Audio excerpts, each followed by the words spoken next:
Salam alaikum, Azul, Fellawan, Kirakum, Dairin. Ben écoutez, j'espère que vous allez bien. Donc, j'ai vu quand même que les vidéos sur les participations des multinationales étrangères ont l'air, d'intéresser un certain nombre d'Algériens. Donc, ça fait plaisir. Bon, c'est vrai que YouTube bloque un peu le nombre de vues, mais sur Facebook, mashallah, hein, j'ai vu que la vidéo donc d'avant-hier, 244 000 personnes. Bah écoutez, ça fait plaisir. Voilà, donc ça a l'air d'intéresser. Voilà, je vous montre les résultats. Sur YouTube, un peu moins, voilà. Regardez, 244 000 personnes et les vues, c'est 437 000. Voilà, couverture 244 et vues 437 000. Ben, bravo. Il y a comme ça. Donc alors aujourd'hui, nous allons parler d'une question très sensible. C'est le Sahara. À qui appartient une bonne partie des richesses du Sahara? Mais comme promis, on va regarder si le ministère de la Justice algérien, en coordination avec Interpol, a enfin actualisé les notices rouges sur la fameuse trentaine de mandats d'arrêt internationaux qui ont été émis par la justice algérienne donc en février 2022 concernant 30 Algériens condamnés pour corruption et qui sont en fuite à l'étranger. Donc je vous avais déjà expliqué que en à peine 24 heures, Interpol avait publié une notice rouge concernant un Français des Comores qui s'appelle El Yazid Ahamada qui s'était échappé d'une prison française. Donc même un week-end, en 24 heures, ils ont publié sa notice rouge. Voici la preuve à nouveau, avec 3 belles photos et les raisons pour lesquelles il était recherché. Donc c'était la France qui avait émis cette demande à Interpol et tout de suite Interpol a réagi. Alors, qu'en est-il? Qu'en est-il de nos 30 Algériens corrompus comme Nassim Ouaddadour, 2 milliards de dollars, Farid Bejaoui, 2 milliards de dollars, Abdeslam Bouchouareb, Blasseb, etc., etc. Ben, on va regarder avant d'aborder la question du Sahara. Eh, bismillah. Donc on va sur le site Interpol, on va faire ça tous les jours, hein. Vous savez, on a tout notre temps. Alors, vous savez que le site Interpol, il y a plusieurs langues, hein. Donc il y a, attendez, je vais diminuer la luminosité. Voilà, il y a anglais, français, espagnol et arabe. Regardez, même arabe, hein, je clique exprès en arabe. Vous voyez? En arabe, voilà, c'est écrit en arabe. C'est pas beau ça? Attendez, où est-ce qu'il est? Voilà, Blarabia, voilà. Voilà, Blarabia, voilà. Attendez, je refais bien, comme ça, il n'y a pas d'ambiguïté. Interpol, voilà. Interpol باللغة العربية. Comme tu vois là, Interpol. Ok? Donc, c'est-à-dire qu'au ministère de la Justice, comme tout est arabisé, ben, ils peuvent aller sur le site d'Interpol, باللغة العربية. Attendez. Voilà, donc ils peuvent déclarer en arabe, il n'y a pas de problème. N'est-ce pas? Donc, arabe, français, anglais, espagnol, il n'y a aucun problème. Voilà. Et donc après, regardez, tout est en arabe. Vous voyez? اللغة العربية. ما كاينش إشكال. Voilà, ils peuvent cliquer. Voilà, sur les personnes demandées. الأشخاص المطلوبين. OK? Voilà, tout est écrit. ما كاينش voilà باللغة العربية. Donc يقدروا يكتبوا الانتربول باللغة العربية ما كان حتى إشكال. OK? Donc on va le faire, on va le faire. Donc comme la vidéo est en français, on va le faire en français. Allez, bismillah. Donc FR, on vérifie. Donc il y a marqué voir les notices rouges. Vous savez comment on fait? On va aller sur le site Interpol, vous cliquez sur la partie menu, et là vous allez sur personne recherchée. Voilà, vous cliquez sur personne recherchée, vous descendez. Voilà, là une présentation. Vous allez sur le moteur de recherche. Alors au niveau du moteur de recherche, vous ne cherchez pas par nationalité. Par nationalité, quand vous mettez Algérie, il y a 18 Algériens qui sont recherchés principalement par la France. Non, nous on ne recherche pas par nationalité, nous on recherche par pays. Ben oui, on veut savoir si l'Algérie a réclamé, voilà, recherché par pays, a vraiment envoyé des notices rouges. Donc on clique Algérie, voilà. Algérie à nouveau. Et on va faire ça tous les jours, hein. Comme ça, voilà. Vous voyez, il y a bien marqué Algérie là. Algérie. Donc, rechercher par pays Algérie. Et on descend, et on fait rechercher, et on verra. Si Abdeslam Bouchouareb, Nassim Outkaddour, Shakib Khalil, Fed Bejaoui sont recherchés par l'Algérie. On regarde, on regarde. On regarde le résultat. Ah bah voilà, Makanoualo. 4 jours. Hein. Nombre total de notices rouges publiques en circulation 6557. Il n'y a aucun résultat pour votre recherche. On vérifie qu'on a bien mis Algérie. En haut. Voilà, il y a bien marqué Algérie. Mais quand même, on fait 2 fois le test. Allez, on refait. Rechercher. On descend pour voir le résultat. Makanoualo pour Algérie. On fait Russie pour être sûr. La Russie, c'est un grand ami, la Russie, n'est-ce pas? Ce qui nous crée des problèmes au Sahel. Regardez. On met Russie, je clique sur Russie. Russie est bien marqué et je fais rechercher. On va voir si ça marche pour Russie. On descend. Ah oui, c'est toujours pareil. À chaque fois, je mets une nationalité. Bah oui, j'ai fait une erreur. Il faut mettre par pays. Voilà. Eh ben, ça marche. Regardez. 3180 personnes recherchées par la Russie. Donc, c'est 3180 personnes qui sont recherchées par la Russie. La Russie adresse une demande à Interpol et Interpol les publie. Voilà. Et on va changer de pays quand même pour vous faire plaisir. Tiens, on va regarder l'Égypte, par exemple. L'Égypte à Sisi. Allez, on fait, voilà, Égypte, on écrit Égypte, hop. Voilà, regardez, il y a bien marqué Égypte. Hein. On valide, voilà, et on fait rechercher. Est-ce que l'Égypte recherche des personnes? Voilà. Petite erreur, hop. Ah, il mélange tout le Liban. Alors, je refais. Vous pouvez le faire avec moi en même temps, hein, en direct. Hein. Donc, rechercher toujours par pays. On met Égypte, hop, Égypte. Voilà. Regardez, il y a bien marqué Égypte. Et on fait recherche. Ah, une personne. Si, il recherche une seule personne. Bon, il s'appelle comment? Il a 60 ans, il s'appelle Mouaoud. Alors, il est recherché pourquoi? Il est recherché pourquoi? Acte de terrorisme, on ne rentre pas là-dedans d'ailleurs. Donc, vous voyez, l'Égypte, elle recherche une personne. Voilà, il y a sa photo, il y a tout. Ok? Et on va faire États-Unis. États-Unis. Ah, Besmellah, États-Unis. Let's go. Donc, toujours pareil, on recherche par pays et pas par nationalité. Hein. Donc, rechercher.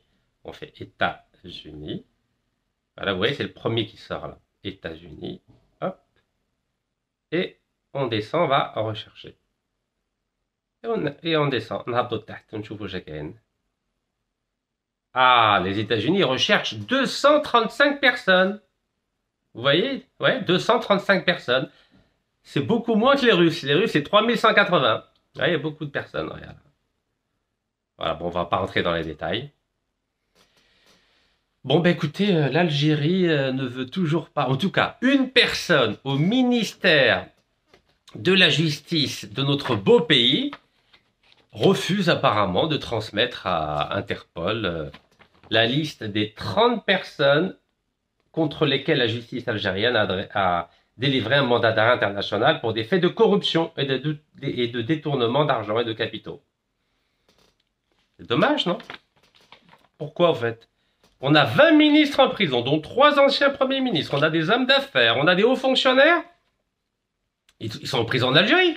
Et pourquoi il y a quelqu'un au ministère de la Justice qui refuse d'adresser à Interpol la liste des personnes qui ont un mandat d'arrêt international? Pourquoi? Qu'est-ce qui se passe?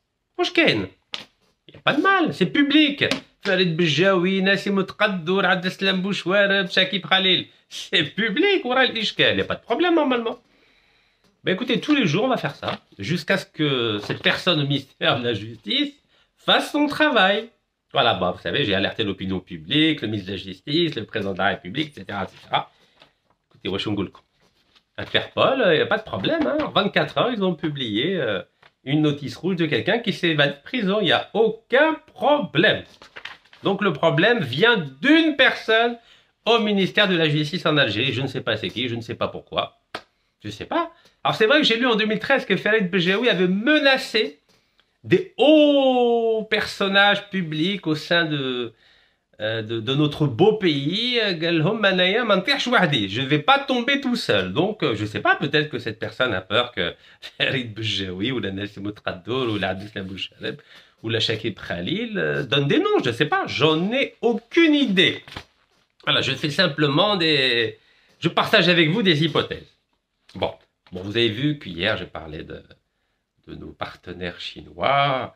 Vous savez que la Chine est spécialiste des pots de vin au niveau international. J'avais dit qu'ils avaient versé 100 millions de dollars à des hauts responsables politiques en Afrique, au Nigeria, au Congo, au Sénégal. Hein, et parmi lesquels, donc, il y avait des responsables de sociétés de pétrole et de gaz, voilà, au Nigeria, etc., etc. Voilà, je vous avais dit que tous les géants pétroliers chinois étaient éclaboussés par des scandales de corruption. Oui, oui, éclaboussés. Il y a même l'ancien président de Sinopec, la plus grande entreprise pétrolière de Chine, qui a été condamné à mort pour corruption. Vous imaginez, condamné à mort pour corruption. Oh là là. Vous savez que nous, on ne pratique plus la peine de mort. Fini, ça. Je crois que c'est le président Zawal qui l'a, je crois, hein, qui a fait une pause, voilà, un moratoire. Voilà. Condamné à mort. L'ancien président, un ancien directeur général, pareil, de Sinopec, du chinois, 15 ans de prison. Aïe, aïe, aïe, aïe. Puis un autre, il a fait 16 ans de prison, il a été condamné à 16 ans de prison en 2018. Bon, bref.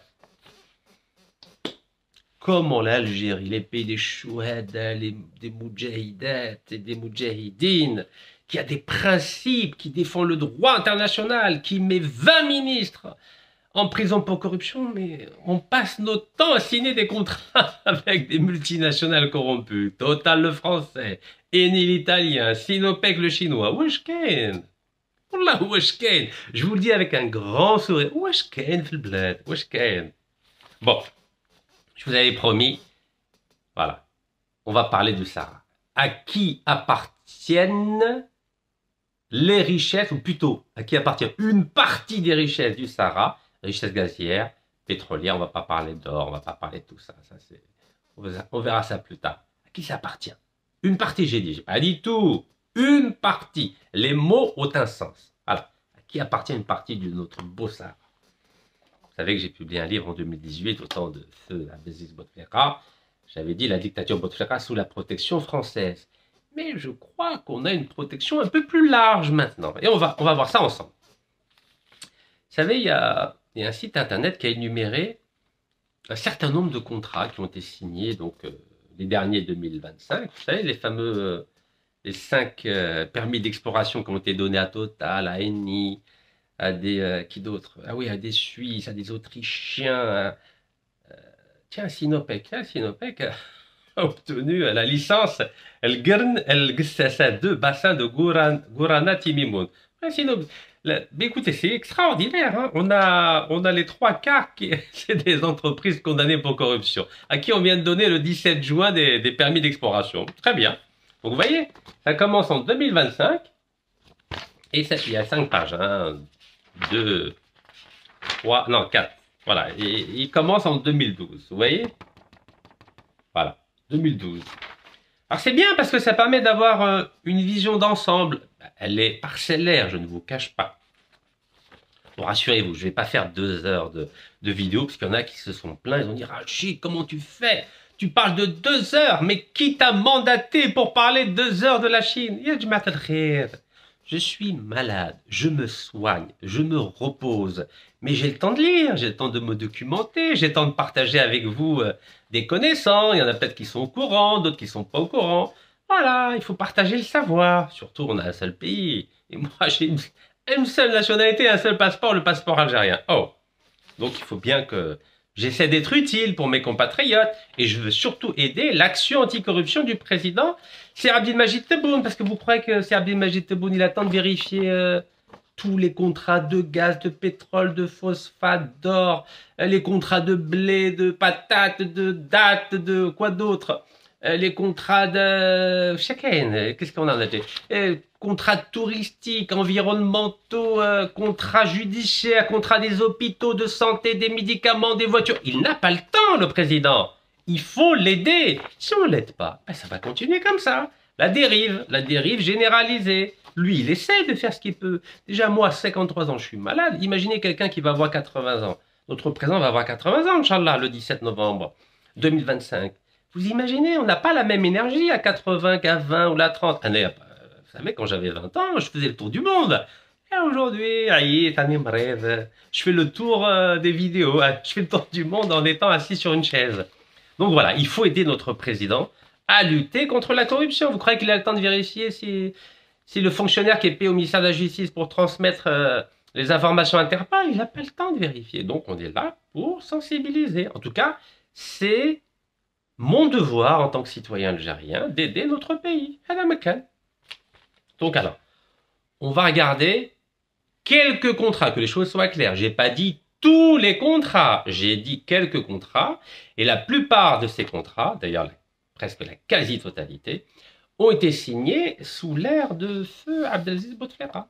Ben oui, parce qu'Abdelaziz Bouteflika, vous savez qu'il a été poursuivi par la Cour des comptes algérienne, parce qu'entre 1966 et 1978, tous les surplus financiers qu'il y avait dans les ambassades algériennes, il a donné des instructions pour transférer tous ces surplus qu'il y avait dans les ambassades d'Algérie à travers le monde sur 2 comptes en Suisse. Voilà. Ben oui, c'est normal. Donc quand il arrive au pouvoir, il a eu 2 objectifs. D'abord, brader les richesses du Sahara. Et le deuxième, transformer les 40 millions d'Algériens en 40 millions de voleurs. Voilà, c'était ça son objectif à feu Abdelaziz Bouteflika. Oui, parce que lui était perçu comme un voleur. Il s'est dit, ah, non, je ne vais pas être le seul voleur dans mon pays. Je vais faire en sorte que les 40 millions d'Algériens deviennent tous des voleurs. C'était l'objectif qu'il s'est assigné pendant 4 mandats. C'est pour ça qu'il a fait l'ancège. Vous savez, quand vous donnez entre 10 000 à 100 000 euros à un Algérien qui a à peine de quoi se payer un paquet de cigarettes, vous savez très bien qu'il ne va jamais rembourser. Donc, de fait, il va devenir un voleur du trésor public algérien. Et comme il y a eu 1 million de bénéficiaires de l'enseigne, potentiellement, c'était 1 million de voleurs. Pareil pour les appartements. Il a distribué des centaines de milliers d'appartements. Il savait très bien qu'ils n'allaient jamais les payer. Potentiellement, quelqu'un qui ne paye pas un appartement dont il a bénéficié de la part de l'État, c'est potentiellement un voleur du trésor public algérien. Et ainsi de suite, dans tous les domaines. Voilà un des 2 objectifs de faire des Bouteflika, brader les richesses du pays, du Sahara, et transformer 40 millions d'Algériens en 40 millions de voleurs. Comme ça, il ne va pas se sentir seul en tant que voleur en Algérie. Eh bien, écoutez, il n'est pas loin d'avoir réussi. Bien sûr, Hachal et Mestahlouch. Alors, le Sahara, à qui appartient une partie des richesses gazières et pétrolières du Sahara? On va regarder ça au travers de quelques contrats. Donc, je vous ai promis que ça n'allait pas durer longtemps aujourd'hui.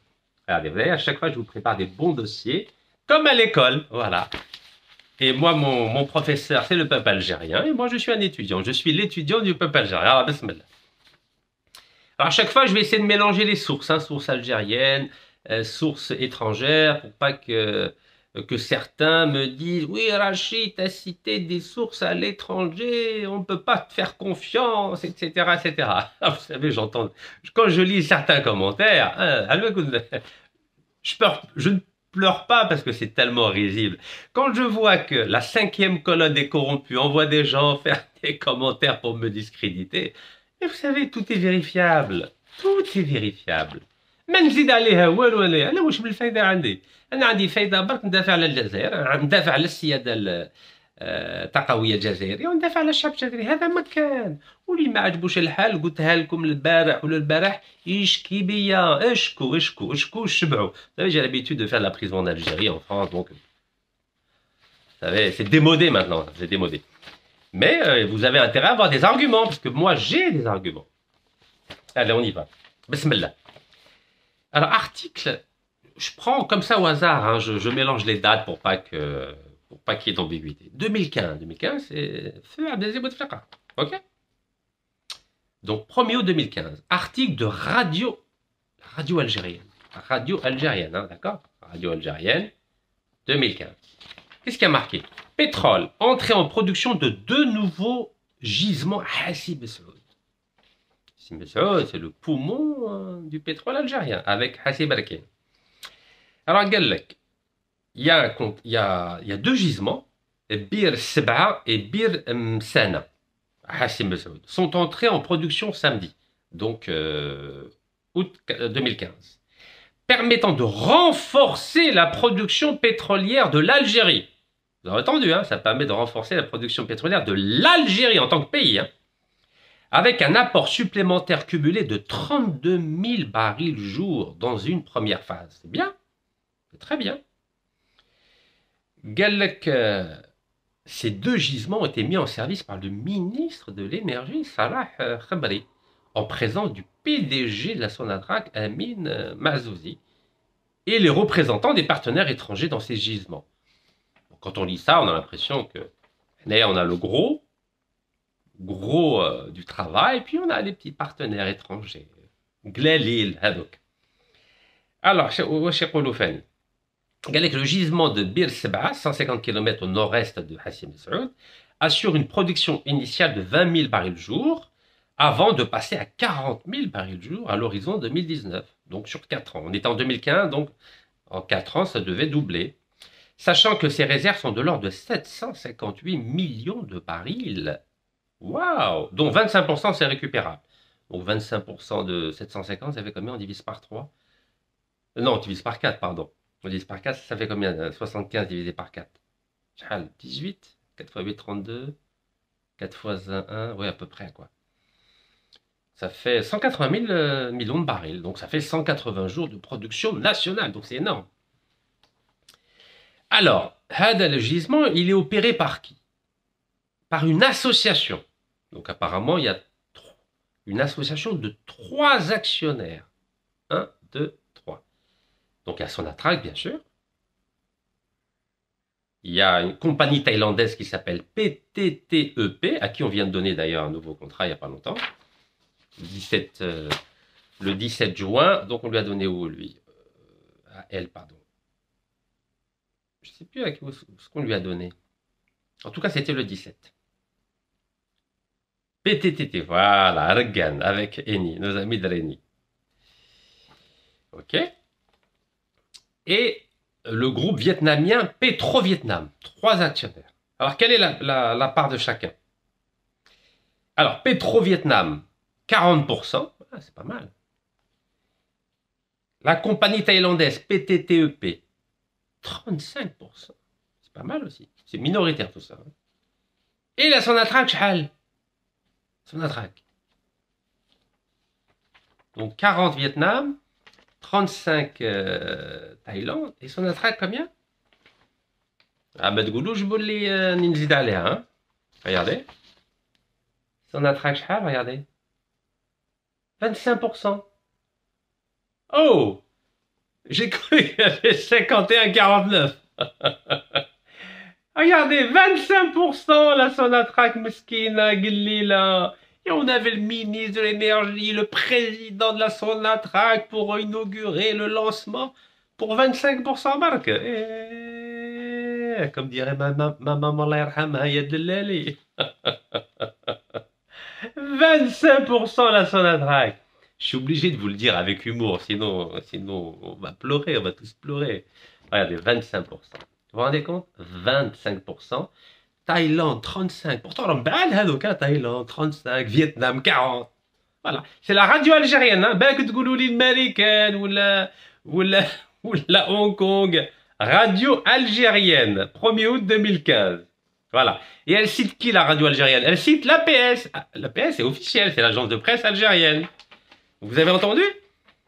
Il est opéré par l'association composée de Sonatrach qui intervient à hauteur de 25%, contre 35% pour la compagnie thaïlandaise PTTEP et 40% pour le groupe vietnamien Petro-Vietnam. Bravo. Donc le site, je répète, de le gisement, Bir Seba et Bir Msana. Bravo. Mais écoutez, je tiens à vous dire félicitations PTTEP et au Petro-Vietnam. Voilà. Alors, Maintenant, on va quand même actualiser, parce que certains pourraient me dire, mais ça date de 2015. Il a pu se passer des choses en 10 ans. Et bien justement, j'ai anticipé.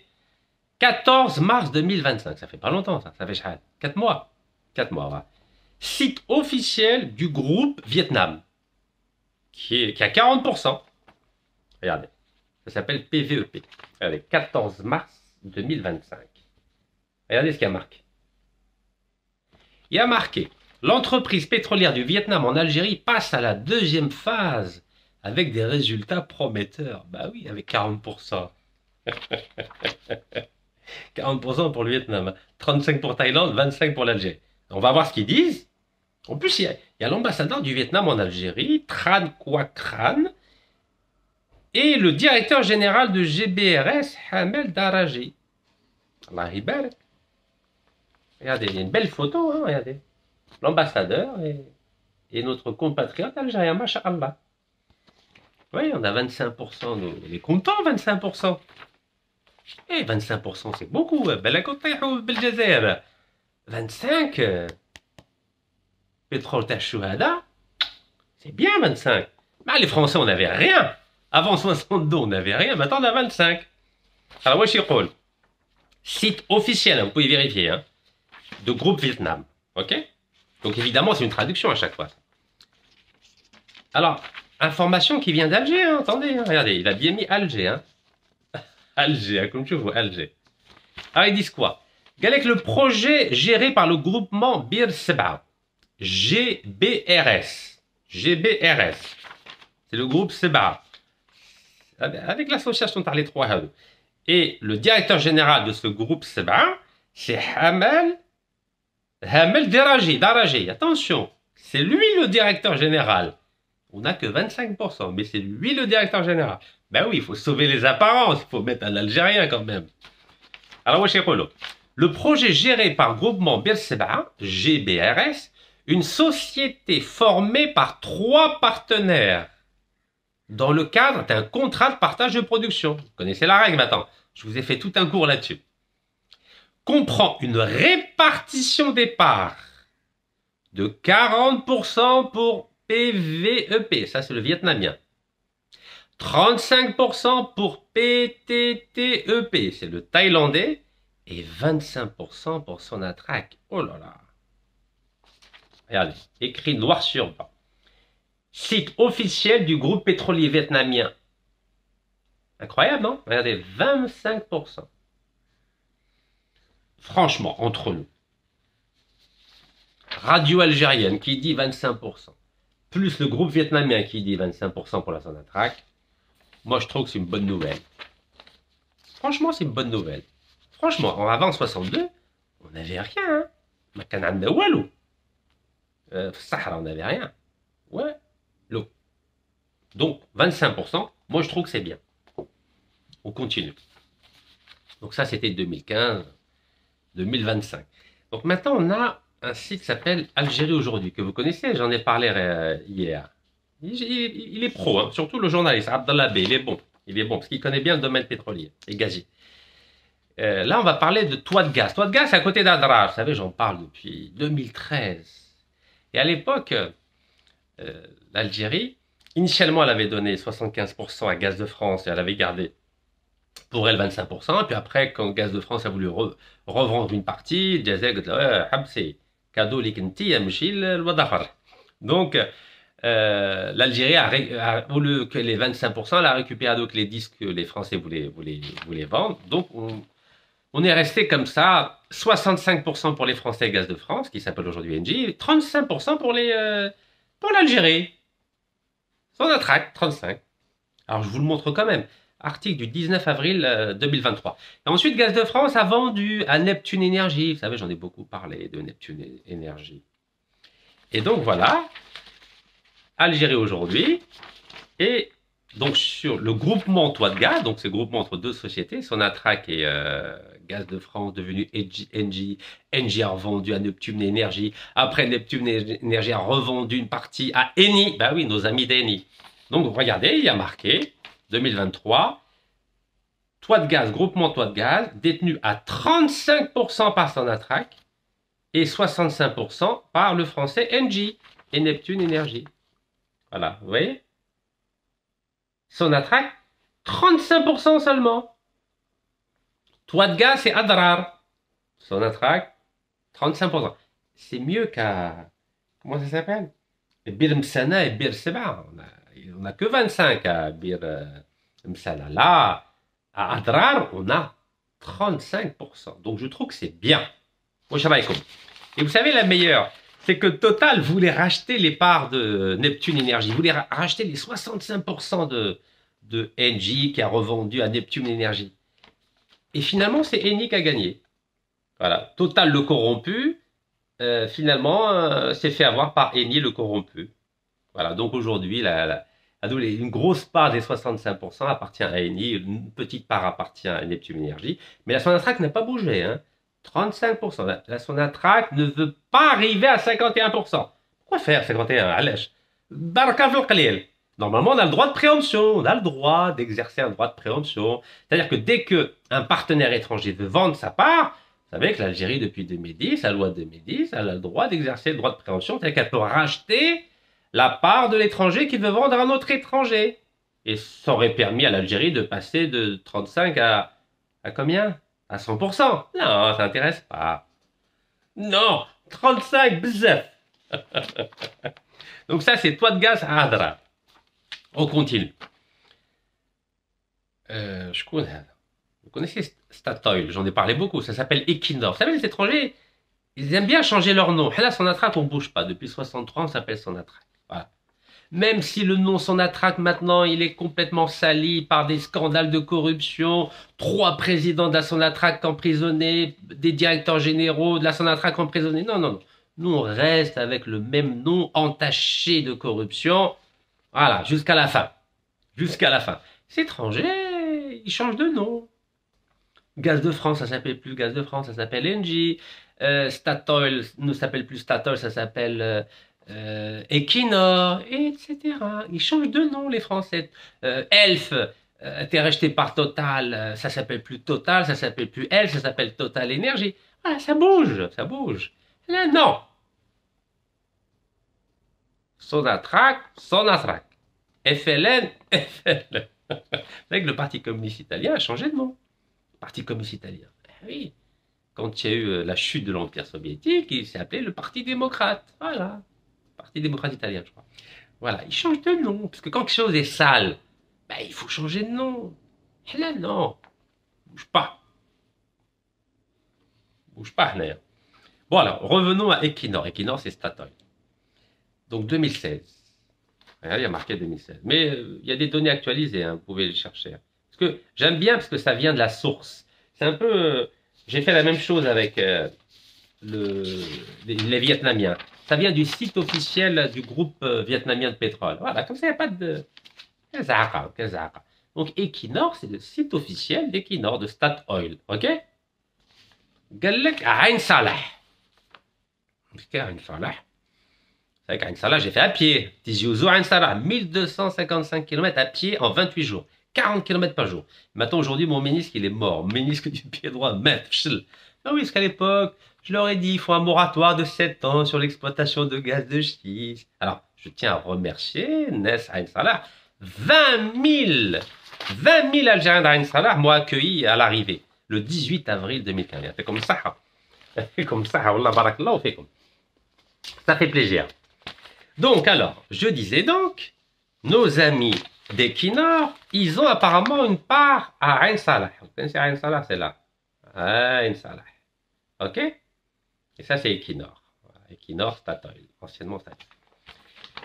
Bon, apparemment, la Sonatrach, pareil, elle a fait une joint venture, un groupement.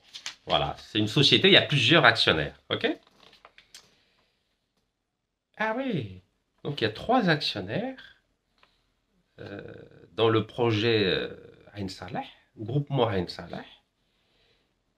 Et apparemment, Statoil, donc Equinor, a 31%. 31%. BP, vous connaissez BP, British Petroleum, à 33,15%, donc ils sont minoritaires. Donc Statoil, Equinor, à 31,85%. BP, British Petroleum, l'anglais, 33,15 et la Sonatrach 35%. C'est bien, on augmente, hein, regardez. Equinor, 31,85. Equinor, 31,85. BP, 33,15. Et Sonatrach, regardez Sonatrach, 35. On grimpe là, on grimpe. On était à Chal. Vous savez, à force, j'ai du mal. Hein.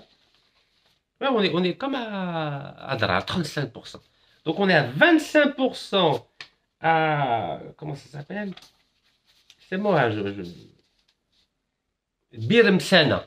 Bir Msana et Bir Seba. Donc 25. À Drar, on est monté à 35. Et à Ain Salah, on est 35. C'est bien. C'est bien. On est... je pense que c'est... Masha'Allah. Voilà. Je sais pas ce que vous en pensez, mais moi je trouve que c'est bien. Ah, en 62, on n'avait rien, attention. On n'avait rien en 62. Sahara. Voilà, donc c'est bien. Donc ça, c'est où? C'est Ain Salah. Ok? 35 à Ain Salah. 35 à Ain Salah. Moi, je trouve que c'est très bien. Sonatrach à 35. Donc vous avez bien vu, hein? John Venture. John Venture, c'est une société à plusieurs actionnaires. Ok? Donc la part de Sonatrach est de 35%. C'est écrit noir sur blanc. Vous avez vu? Attendez. Voilà, 35%. 35%. Bon, c'est bien. Moi, je trouve ça, c'est bien. Bon, on continue. On continue. Ah, Hashimouna. Hashimouna. Vous connaissez Hashimouna? C'est toujours nos amis norvégiens. Ah oui, j'ai oublié de vous dire. Statoil, Equinor, c'est la même boîte. C'est norvégien. 5 millions d'habitants. Hein. Ils ont un fonds souverain, c'est-à-dire des réserves. 1800 milliards de dollars. Alors, je répète. 1800 milliards de dollars. C'est-à-dire que l'argent du pétrole et du gaz, eux, ils ne le dépensent pas. Ils le gardent pour les générations à venir. 5, 6, 7, 8, 9 générations. 1800 milliards de dollars, ils n'y touchent pas. Nous, on a 72 milliards de dollars. Norvège, 1800 milliards de dollars. Ils ne touchent pas. Allez. Nous, c'est court terme. Court terme. Au moins, ils pensent 6, 7, 8, 9, 10 générations. Là, c'est aujourd'hui et demain. Et après moi, le déluge. Donc, je vous ai parlé récemment de Hashimouna. Hashimouna. Oui, toujours Equinor. Les Norvégiens et Equinor. Eux, ils ne donnent pas 75, 80 aux Chinois ou aux Français ou je ne sais pas qui.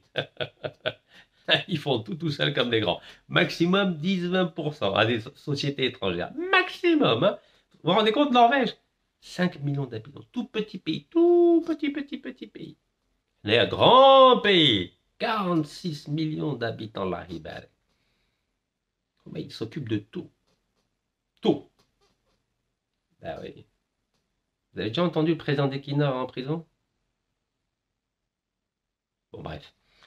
Hashimouna. Hashimouna, c'est à côté de Timimoun. J'étais à pied aussi à Timimoun. J'ai fait 600 km de Ain Salah à Timimoun. Vous savez pourquoi? Pour arriver le 24 février 2016 à Timimoun. Bah oui, pour célébrer la souveraineté énergétique de l'Algérie. Et oui, j'ai fait 600 km à pied.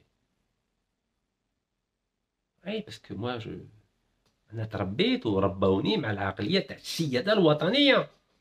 Ben écoutez, à Timimoun. Il y a plusieurs chants, hein, d'accord? Mais là, il y en a un beau, Hashimouna. Hashimouna. Ah oui, c'est en anglais. Ah oui, c'est en français celui-là. Donc, combien on a? Combien on a dans ce magnifique gisement? Hashimouna.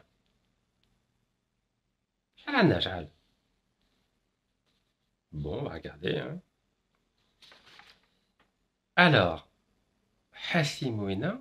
Donc, Equinor rappelle que la région se trouve, donc Timimoun se trouve dans le désert occidental de l'Algérie, donc à l'ouest, au nord-ouest du gisement de gaz Ain Salah, où Statoil, c'est-à-dire Equinor, détient une part de 31,85%. Donc, il rappelle, حنا la Norvège عندنا ثاني في الجزائر عندنا بزاف 31-85% dont je viens de vous parler. Et قال لك la part, c'est-à-dire actionnaire, la part, ماشي des rêves, c'est des actions. La part de Statoil dans Hassi Mouina, devinez de combien? Devinez. Allez, langue au chat. Allez, je vous laisse lire. La part de Statoil dans Hassi Mouina est de 75%. Waouh! Ou Sonatrach, Sonatrach, 25%. Oh là là là là là là là, 25% Sonatrach. C'est comme on a les mêmes parts qu'à Bir Seb'a et Bir Msana, à côté de Hassi Messaoud. On est abonné 25. Là, on vient de régresser. On était monté à Dral à 35 à Winfane. Win 35. Ah oui, Ain Salah 35, et puis là, on vient de régresser à 25. Voilà, regardez. 25%. Regardez, site officiel, hein, Equinor. Equinor, c'est Statoil. Regardez, 25% on a. La part de Sonatrach est de 25. Ou la Norvège, petit pays de 5 millions d'habitants, ils ont 75%. 75%. Et Sonatrach 25. C'est magnifique. Moi, je trouve que c'est bien. Encore une fois, en 62, on n'avait rien. On n'avait rien. Les Français, ils contrôlaient tout, pratiquement.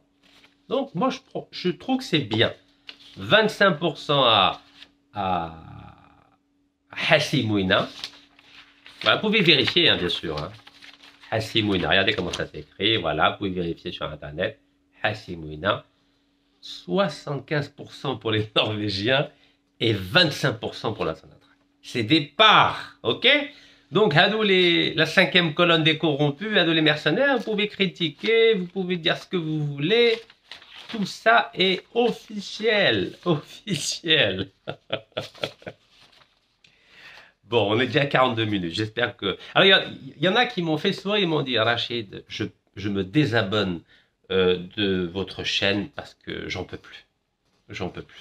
Et moi, je comprends, à vrai dire. Oui, parce que nous, on aimerait que ce soit différent. On aimerait. Mais l'Algérie... L'Algérie, vous savez, on a un drapeau, on a comment dirais-je, on a un drapeau, on a Qassamen, on a beaucoup de choses, on a un passeport, mais Sahara, il faut le partager. Ah bah oui. Parce qu'en 62, on n'avait rien, on avait 0%. À chaque fois que vous écoutez mes chiffres, souvenez-vous qu'en 62, on avait 0%. Donc là, ça va bien. Là, on a 25, 35. C'est bien. Franchement. Faut pas être gourmand. Vous savez, j'ai appris à être sage. Voilà, il faut partager. Vous savez, dans l'islam, on partage. ماشي ناكلوا وحدنا كيما ناكلوا وحدنا الثروات تاع الصحراء لازم نقسموا شويه شويه لحمد شويه لمحمد شويه لفاطمه زوليخه شويه دافيد شويه ايزاك شويه تشين شويه شكون اونسن وهي رايحه شويه كيسموه شويه جان فرانكو ليطاليان شويه باتريك le français voilà il faut partager. Donc là on en était là on est bien. Ah, un autre. Attendez, c'est bien celui-là, hein, je ne me suis pas trompé. Ah oui, il est beau celui-là. Alors, est-ce que ça vous dit quelque chose Bir el-Mena. Ça vous dit quelque chose? Bir el-Mena. Bir el-Mena, oui, Bir el-Mena.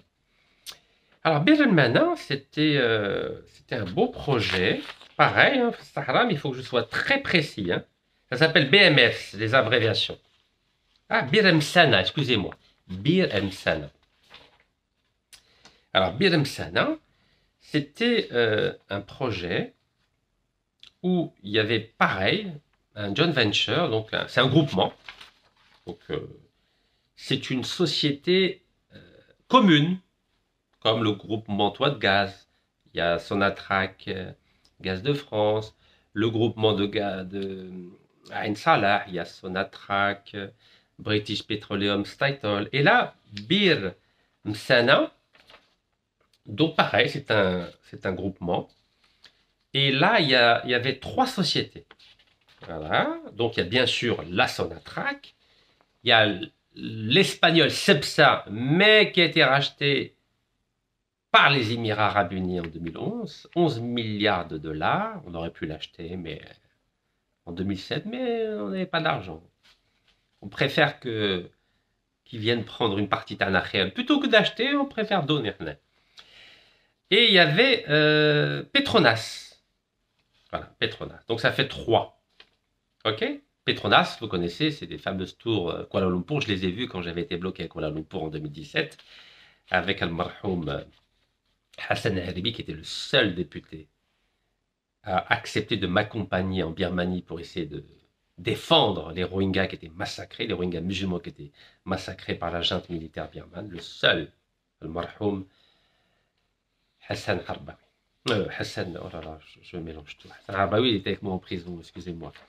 Haribi, Hassan Haribi. En tout cas, je salue Hassan Harbawi qui est à la prison de Jlef, qui est le président de KIA, donc le marhoum Hassan Haribi. Voilà. Un grand monsieur, Rabbi Rahman. Donc Petronas, Cepsa et Sonatrach donc étaient partenaires donc depuis 2013. Donc dans ce champ pétrolifère au nord-est du désert algérien, dans le fameux bassin de Berkine. Bassin de Berkine, c'est après Hassi Messoud, c'est un énorme gisement à la fois et de pétrole et de gaz. Et vous savez que nos amis Total avec les Américains occidentaux et unis ont 49% de ce gisement. Il y a 400 000 barils jour, c'est-à-dire 40% de la production annuelle de pétrole algérienne. C'est énorme. Énorme. Donc, vous savez, il y a beaucoup de pétrole et de gaz dans tout le désert. Vous savez, le bassin minier algérien, sur les 2 380 000 km², c'est 1 750 000 km² le bassin minier algérien. Vous imaginez? C'est les 3 quarts de l'Algérie. 3 quarts d'Algérie où il y a des richesses partout. On peut pas les exploiter tout seul, vous avez compris. Il faut qu'on partage. Mais oui. Il faut qu'on partage. On a 180 000 employés à Sonatrach, ils étaient plus de 200 000 en 2000. Ben oui, ils ne peuvent pas tout gérer. Ça, ils peuvent pas tout gérer. Donc, je disais donc, ça a été partagé à l'époque entre Petronas, Cepsa et Sonatrach, avec le gisement. Et qu'est-ce qui s'est passé? Qu'est-ce qui s'est passé? Petronas a vendu ses parts. Le Malaisien, il a dit non, j'ai assez mangé. Il a vendu ses parts à Cepsa, l'espagnol Cepsa. Cepsa, c'est-à-dire les Émirats Arabes Unis, parce que je vous ai dit, ça a été racheté en 2011. Et donc en 2018, Cepsa a décidé de racheter les parts du Malaisien Petronas dans ce gisement. Et donc, il est passé de 45, Cepsa, à combien à votre avis? Regardez. 75. C'est pas magnifique, ça? Regardez la date. Hein. La date, je vais vous la mettre en gros, comme ça vous allez bien voir. Voilà. Regardez. Donc ça, c'est sur le site Énergie Média. Mais c'est partout, hein. C'est partout, partout, partout. Encore une fois, je vous mélange des sites, comme ça vous n'allez pas dire que je privilégie une source ou plutôt qu'une autre. Donc regardez. 10 avril 2018. 10 avril 2018. Algérie. La participation de l'espagnol Cepsa, qui est émirati à vrai dire. La participation de l'espagnol Cepsa dans le gisement pétrolier de Bir Msana passe de 45 à 75%. Oh là là là là là. 75%. 2018, hein. Vous vous souvenez qu'on a une loi sur droit de préemption de 2010, Belli Jezel, 51%. Vous vous souvenez de ça? Donc, Cepsa, l'espagnol émirati, passe, la part de Cepsa passe de 45 à 75%. Combien il nous reste, nous? Ouais, en plus, ils font des belles photos et tout. Hein. Ah ouais, ils sont contents. Hein. Voilà. Ça a été signé exactement le 4 avril 2018. On le voit sur la photo, la date. Regardez. La date, 4 avril 2018. Regardez, belle photo, costume, cravate. Magnifique. Un peu comme moi, costume, cravate. Omar, voilà, costume, cravate. Voilà, tout le monde est content. C'est ça, l'espagnol des Émirats. sur le site de Bir El-Msana passe de 45 à 75%. Vous imaginez, 75%. Et l'Algérie, elle a combien? Oh, alors, on se calme, hein, d'accord? On va tout doucement. Donc, Petronas au Malaisien avait 30%, Cepsa avait 45%, et la Sonatrach, 25% la Sonatrach. Waouh! L'opération permet ainsi à Cepsa, les Émirats Arabes Unis, c'est nos meilleurs amis, hein, vous savez, de disposer d'une participation majoritaire, waouh! Participation, hein? Majoritaire de 75% dans ce champ situé à Hassim Saoud, pas loin de Hassim Saoud, sud-est d'Alger.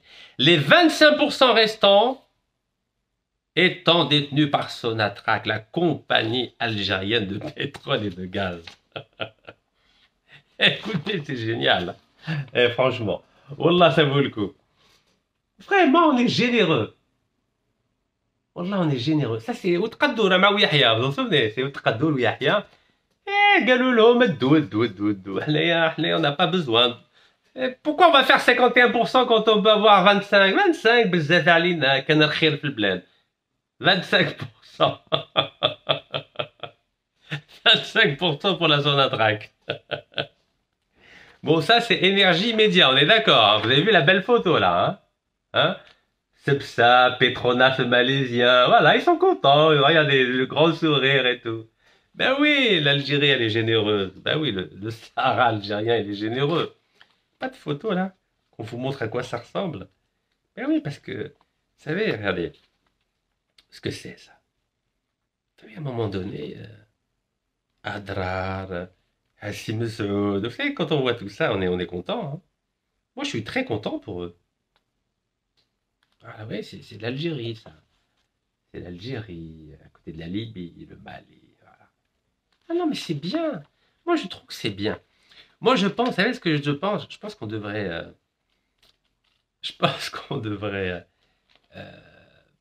partager le Sahara officiellement à l'ONU. On le divise. Voilà. Vietnam, Thaïlande, France, Chine, Italie. Oui, il faut partager. On fait des petits émirats. Émirats français, Émirats italiens, Émirats vietnamiens, Émirats thaïlandais, Émirats malaisiens, Émirats chinois. Ouais, on fait des émirats. Vous savez, c'est ce qui s'était passé en Chine et en Inde au 19e siècle. Vous êtes au courant? Hong Kong.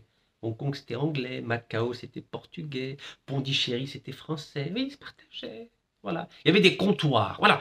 Plutôt, on les appelle les comptoirs. Comptoirs français, italiens, chinois. On fait comme la Chine et l'Inde à l'époque. Ben oui, comme ça, on est tranquille. Ah oui, parce que nous, ça ne nous intéresse pas d'avoir la majorité. Ça ne nous intéresse pas. Quoi faire? Quoi faire? Bon, maintenant, c'est ça, je vous ai dit, c'est espagnol, acheté par les Émirats Arabes Unis. Regardez, le site officiel du grand journal économique espagnol, El Economista. Voilà, je vous ai mis. Voilà, El Economista. Vous pouvez vérifier. OK? eleconomista.es, ES comme Espagne. Cepsa porte sa participation au camp Bir Esmana, Algérie, à 75%. 4 avril 2018. Voilà. 4 avril 2018, le site économique espagnol Economista, Cepsa porte sa participation au champ, donc Bir Esmana, Algérie, à 75%. Vous voyez, 4 avril 2018. C'est Outkaddour, le président de la Sonatrach, il est en prison. Et le chef du gouvernement, c'est Premier ministre, c'est ça? Premier ministre, c'est Ahmed Ouiaria. Et il est en prison. Tous les deux sont en prison. Ben oui, ben il faut brader les richesses de l'Algérie. Oh! Ben oui, 75% pour Cepsa, ça veut dire quoi? Ça veut dire que, alors selon Cepsa, donc site officiel, avec cette acquisition, vous savez ce que ça veut dire quoi acquisition? El Melk Tahom. Avec cette acquisition, la société augmente son capital, passant de 45% à 75%. Bon, brok alaikum, c'est ça. Ou là, les Émirats Arabes Unis. Les 25% restants appartiennent à Sonatrach, la société publique d'hydrocarbures. Regardez, c'est pas beau ça. 25% pour Sonatrach. Mais oui, bzaf alina. et 75% pour Cepsa. Alors, qui dit mieux? Je trouve ça génial. Vous en pensez quoi, vous? Donc, au total, les champs de Cepsa en Algérie produisent plus de 130 000 barils par jour. Et là, hein, ça veut dire 13% de la production algérienne de pétrole. D'ailleurs, on se demande, mais combien on a la Sonatrach, elle a combien au final? Regardez. Au final, au total, les gisements de Cepsa, c'est 130 000 barils jour. L'Algérie, c'est 1 million de barils. On était à 900 000, on va dire 1 million, voilà. On va arrondir. Et ben, Cepsa wahada, 130 000. Bon, j'en suis sûr, il n'y a pas beaucoup d'Algériens qui connaissent Cepsa. Ben, Cepsa, elle a 13% de la production pétrolière de l'Algérie. Vous voyez? C'est beau, c'est pas beau? Moi, je trouve ça génial. On continue? Moi, vous savez, moi, je souris. Moi, j'ai fait 4 ans de prison et résidence surveillée parce que j'ai voulu défendre l'Algérie. Ah, قالوا لي تحوس تفهم انت يا بابا attention هذه شافتك هذه ما شافتكش. Allez, on continue.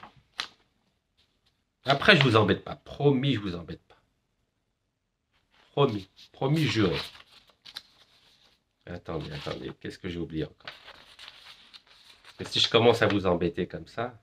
Ah oui, c'était par rapport à Ain Salah. Oui, j'avais oublié de vous citer un journal algérien, voilà. L'indépendant. Plutôt le jeune indépendant, c'est ça? Attendez, j'ai un peu de mal à regarder. Oh là là, ma vue, elle dégringole là. Hein, ouais, le jeune indépendant, pardon, le jeune indépendant. 21 février 2016, BP, c'est-à-dire British Petroleum, annonce le début de la production, c'était en 2016. Voilà, le jeune indépendant, 21 février 2016. BP, c'est British Petroleum. Tout ça, c'est Ain Salah. Hein. Et voilà, c'était juste pour vous confirmer que même un journal algérien a bien dit que, donc, que la Sonatrach avait bien 35% de skin. Voilà, 35%. Voilà. La Sonatrach avait bien 35%. Et Statoil avait bien 31,85% et British Petroleum 33,15%. Voilà. C'est juste pour vous citer une source algérienne. Voilà, voilà, quand même, on est algérien, donc il faut bien citer une source algérienne. Donc il n'y a pas de 51%, hein, encore moins 100% qui met la Pemex mexicaine. Le Mexique. Mais ce qui est le Mexique, bon, maintenant on passe à. Je crois que c'est. Ouais, c'est le dernier, je crois, le dernier champ dont je voulais vous parler. Donc 16 octobre 2023. Qu'est-ce qui se passe? Oil and Gas Journal, journal du pétrole et du gaz, ok? Et donc là, on va parler de Reggane. Vous savez que Reggane a beaucoup souffert, Reggane, hein, pendant la colonisation, pendant la guerre d'Algérie, au début de l'indépendance. Il y a eu beaucoup d'essais nucléaires à Reggane, beaucoup de gens qui sont contaminés. Hein. Donc Reggane Nord, pareil, on a un groupement, joint venture. On a 3 sociétés qui exploitent le gaz de Reggane Nord. Voilà. Il y a Repsol, espagnol, parce que nous on adore les Espagnols. Apparemment, l'Espagne est en Algérie depuis 73, si ma mémoire est bonne. Donc on a une longue... Ça fait 52 ans de partenariat, c'est pas mal quand même. Donc Repsol, l'espagnol, plus Wintershall Dea, D-E-A, ou D, si on peut parler en anglais, et Sonatrach. Voilà, et Sonatrach. Ah oui, j'ai oublié, pardon, il y avait 4 sociétés. Edison, l'italien, qui appartient à 100% à Électricité de France français. Donc on va dire France. Donc, l'espagnol Repsol, l'allemand Wintershall dit et le franco-italien Edison. Ok? Et l'algérien, ça fait 4. 4 partenaires. Est-ce que l'Algérie ne peut pas Sonatrach? Pas s'occuper de Reggane. Vous imaginez la symbolique de Reggane? Normalement, Reggane, personne ne touche à Reggane. Non, mais partageons. Alors, c'est hein? Quelle est la part de chacun dans Reggane Nord, dans le champ de Reggane Nord? Donc, le franco-italien Edison, il a 11,25%. Je vous en ai souvent parlé parce que l'Israélien Energean voulait les acheter. Et mettez-vous dit, c'est l'Algérie qui va acheter Sonatrach. Donc la Sonatrach a dit, je vais exercer mon droit de préemption, je vais racheter les 11,25% du franco-italien Edison. Donc Edison, 11,25. Repsol, Repsol. Combien la Repsol? 36% Repsol. 36% Repsol. Et l'allemand Wintershall dit 24%. Non, je me suis trompé, ben non. Puisque l'allemand, il a racheté l'espagnol et l'allemand ont racheté la part d'Edison que l'Algérie finalement n'a pas voulu acheter. Voilà, elle a changé d'avis. Voilà. Donc Repsol, l'espagnol et l'allemand Wintershall ont récupéré la part d'Edison que l'Algérie, à la fin finalement, a dit non, moi j'achète pas, moi j'achète pas. Voilà, ce qui m'intéresse, c'est l'Algérie. L'Algérie, elle a 40%. Sonatrach 40%. On monte, hein? Ça va de mieux en mieux. 40% Sonatrach. Vous avez vu? 40% des actions de Sonatrach. 40%. Voilà. Donc c'est pas mal. 40%. On monte. On est à 25 Hassimouina, 25 à Bir Msana. Après on est monté à 35 à Adrar, 35 à Ain Salah. Et là on est à regarde, on monte à 40. Donc c'est pas mal. Donc 40% pour Sonatrach. 36% pour Repsol, et finalement les Allemands ont décidé de vendre leur part. Ça a été racheté par les Anglais. Harbour Energy, 24%. Voilà. Mais normalement, quand les Italiens n'ont pas voulu, plutôt quand l'Algérie a refusé que les Italiens soient vendus à l'Israélien Energian. Donc je vous ai dit, le président algérien a dit, moi je rachète les 11,25, comme ça je vais avoir la majorité. Car on avait 40%, plus 11,25, ça fait 51,25. Ça coûtait 850 millions... Ouais, 850 millions de dollars, si ma mémoire est bonne. Mais après, donc le président a dit, on y va, hein. Mais après, le président, il s'occupait d'autre chose, il préparait... c'est en 2019. Il préparait le sommet arabe, il préparait la réconciliation des mouvements palestiniens, il préparait l'entrée de l'Algérie au BRICS. Donc lui, il a laissé le dossier à d'autres, des responsables à Sonatrach. Moi, je dis à Sonatrach, on va pas dépenser 850 millions de dollars. Donc moi, je galop. Sonatrach, ils ont appelé Repsol.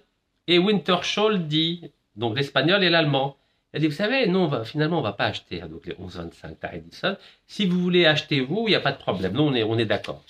Blamech Euro-Race. Ils n'ont même pas consulté le président. Le président, il a dit, on l'achète. Alors, qu'est-ce qui s'est passé?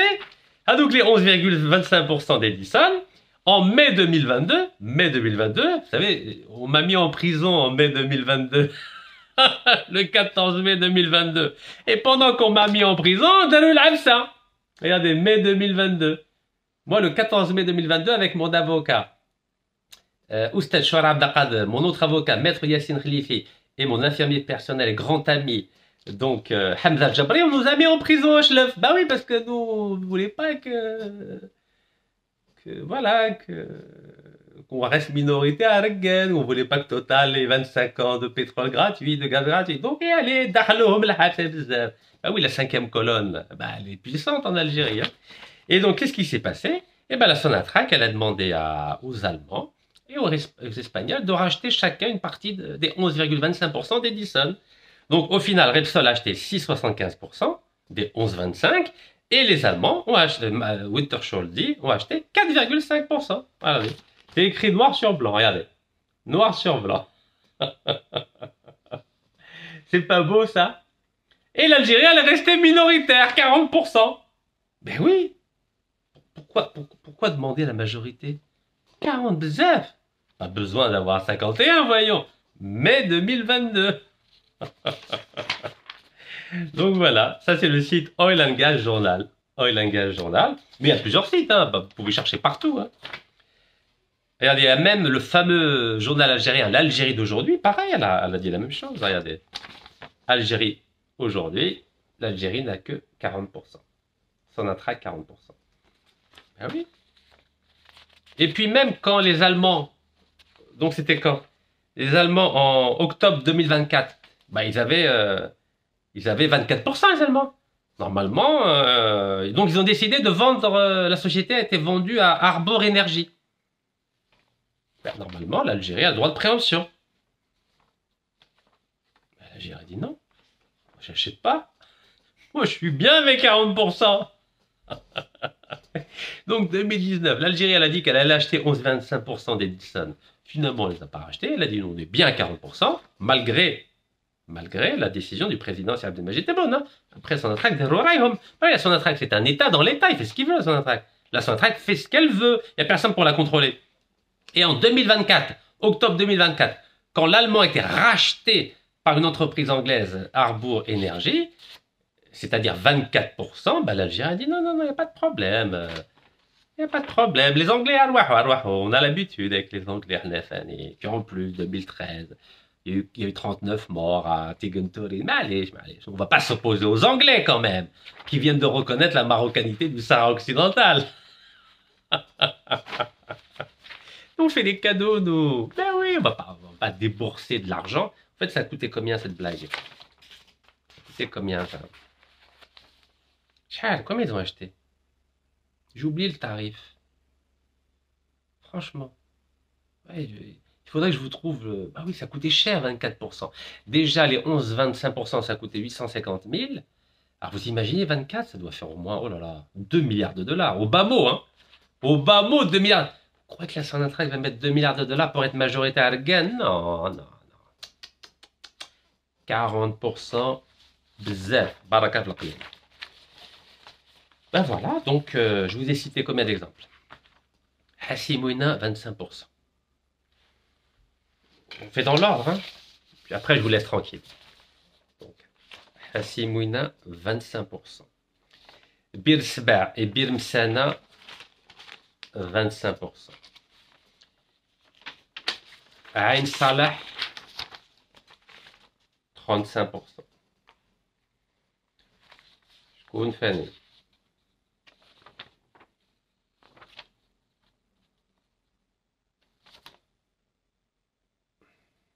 Ah oui, il faut que j'aille doucement, parce qu'il faut les noms, il ne faut pas se tromper dans les noms. Hein. Le groupement Bir Seba, 25%. Bir Seba, 25%. Toit de gaz, Adrar, 35%. Et Reggan Nord, 40%. Voilà, donc on est très loin de 51%, mais c'est beaucoup mieux que 0% en 62. Donc il faut relativiser. Voilà, c'est bien. Et pourtant, là, je vous ai sorti des chiffres officiels de Sonatrach. C'était en 2010, j'ai fait exprès, 2010. 2010, information du site officiel de Sonatrach. Et vous allez voir combien il y avait d'employés. En 2010, hein, 210 000 agents. 210 000 agents. Vous imaginez, attendez. Ah, c'est m'houlé. L'effectif total du secteur de l'énergie et des mines s'élève aujourd'hui, 2010, à 254 000 agents, contre près de 164 000 à la fin de 1996. Soit une création de près de 6 500 emplois directs par an. Regardez. C'est ici, là, regardez.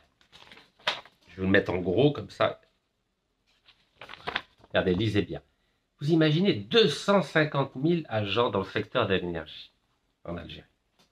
Ministère de l'énergie et des mines. Vous imaginez? Regardez la progression. Vous voyez la progression, là?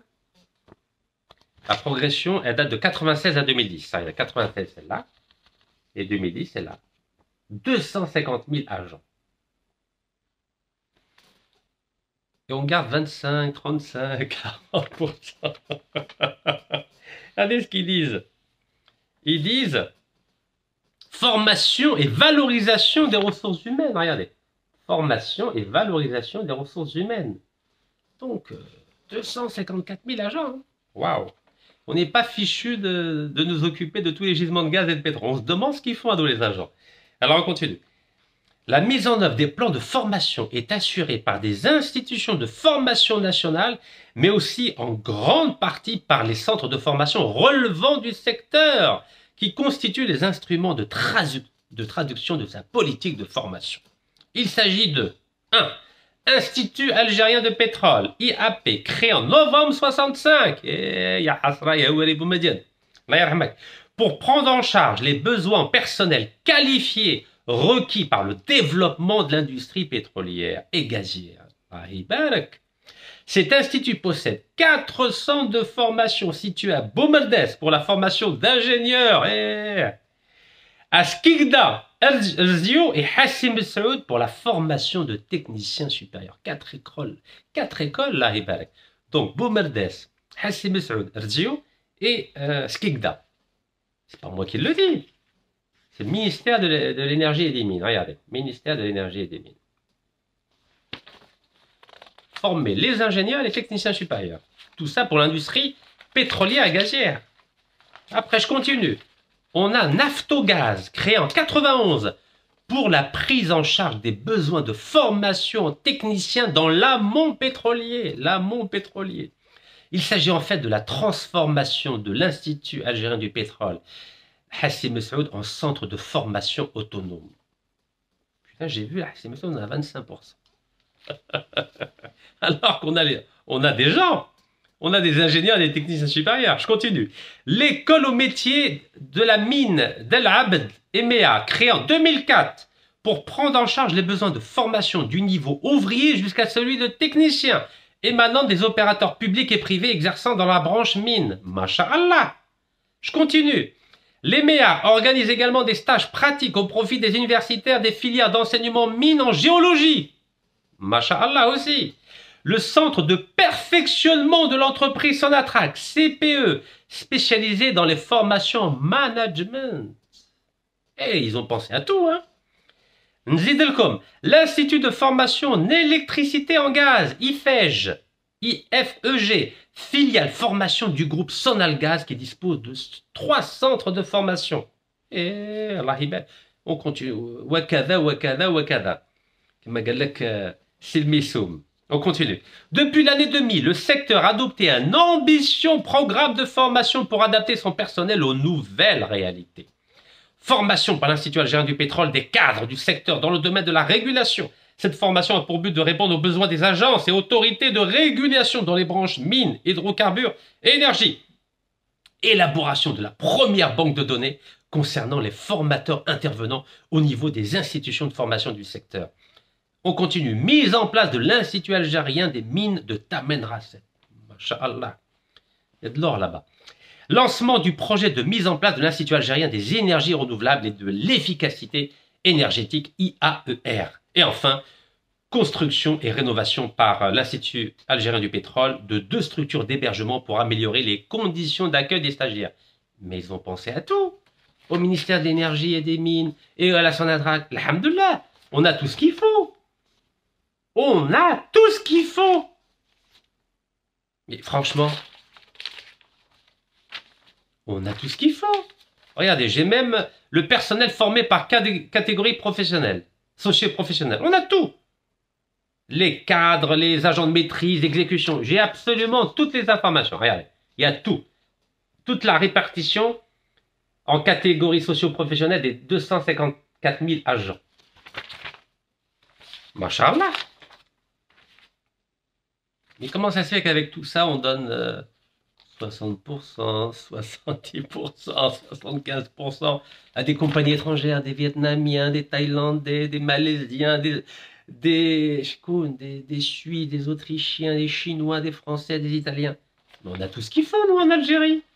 On a tout ce qu'il faut. 254 000 agents dans le secteur de l'énergie. Des écoles, masha'Allah, depuis les années 65. Bon, bzaf alaikum pour aujourd'hui. Eh, ne déprimez pas, moi je suis en pleine forme. Hein. Moi je suis en pleine forme. Voilà, donc, ceux qui ont des objections, je sais pas moi, des questions, des commentaires, n'hésitez pas. N'hésitez pas. Tahia El Jazer, malgré tout, même si on a beaucoup de comptoirs étrangers dans notre Sahara, et puis, barakallahu fikum, wallah yarham al-shuhada. Voilà, parce que sans les shuhada, ou les chouhadettes, on n'aurait jamais un beau drapeau, un beau passeport, même si on a des comptoirs dans le Sahara, des comptoirs étrangers. C'est comme ça. Et merci encore pour votre attention.